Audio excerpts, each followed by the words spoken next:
నేతలు లోకేష్ భజన్ను ఆపటం లేదు. నిన్నటి వరకు లోకేష్ను డిప్యూటీ సీఎం చేయాలంటూ టీడీపీ నేతలు డిమాండ్ చేస్తే ఇప్పుడు ఏకంగా కొత్త అంశాన్ని తెరపైకి తెచ్చారు. చంద్రబాబు తర్వాత టీడీపీకి నాయకుడు లోకేషేనని తేల్చి చెప్పారు మంత్రి అచ్చెన్నాయుడు.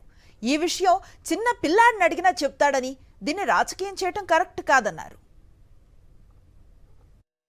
ఈ రాష్ట్రంలో 164 స్థానాలతో ఎన్డీఏ కూటమి గెలవడానికి ప్రధాన భూమికి పోషించిన వ్యక్తి శ్రీ నారా లోకేష్ గారు. ఎవరు వద్దన్నా ఎవరు కాదన్నా తెలుగుదేశం పార్టీకి చంద్రబాబు నాయుడు గారు తరువాత నాయకుడు లోకేష్ బాబు గారు. చిన్న పిల్లల్ని పడుకొని లేపడిగినా,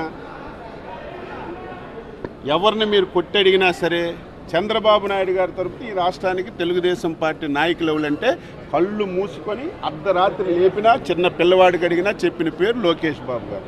ఇక దాని గురించి మనం వివాదం చేయవలసిన అవసరం కూడా లేదు.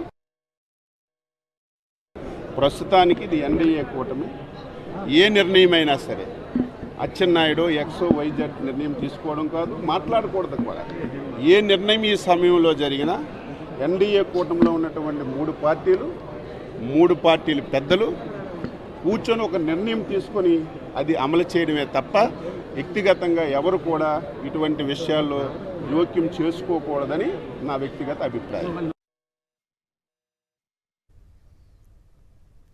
లోకేష్ను డిప్యూటీ సీఎం చేయాలని కొందరు, ఏకంగా సీఎం చేయాలంటూ మరికొందరు టీడీపీ నేతలు వ్యాఖ్యానించారు. దీంతో ఆగ్రహించిన చంద్రబాబు లోకేష్ విషయం ఎవరు మాట్లాడొద్దంటూ టీడీపీ నేతలను హెచ్చరించారంటూ పచ్చ మీడియా కోడై కూస్తోంది. అయినా పసుపు నేతలు మాత్రం లోకేష్ భజనను ఆపటం లేదు. అంటే కేవలం లోకేష్ను ఎలివేట్ చేయడం కోసమే చంద్రబాబు డైరెక్షన్లోనే ఈ డ్రామా అంతా సాగుతోందనే చర్చ సాగుతోంది.